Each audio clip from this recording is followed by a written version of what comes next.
Well, Homeland Security investigators are using a robust database to help identify victims of child exploitation. These disturbing images can make their way around the world in seconds. That's why investigators say it's important to identify who's in front of the camera so they can figure out who's behind it.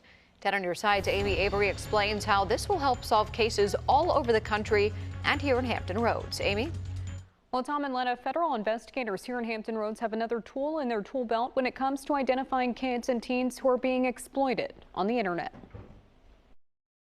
These images make their way around the world in milliseconds. Homeland Security investigators spent several weeks this summer working with federal and international partners to identify kids in some pretty disturbing photos and videos that have been floating around the internet for decades. All the images that were reviewed represented children who in many cases were depicted in some of the most egregious and heinous images that any of our law enforcement partners had ever seen. Through Operation Renewed Hope, investigators were able to identify more than 300 victims and have been able to get in touch with nearly 30 of them.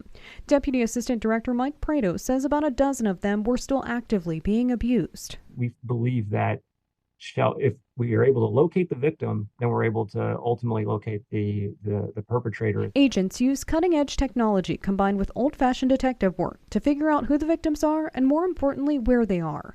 And as technology has evolved to send these images, it's also helping investigators find them faster. I think our chances of identifying more and more of these kids faster and being able to remove them from the abusive situation that they're in is going to be very, very good. A lot of abuse takes place, sadly, by trusted adults, parents, guardians, caretakers.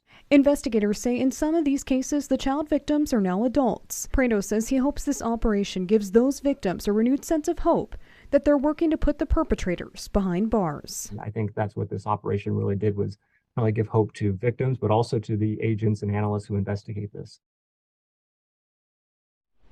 Now, agents say they've made a number of arrests already in this case, and they say more are coming. Amy Avery, 10 on your side.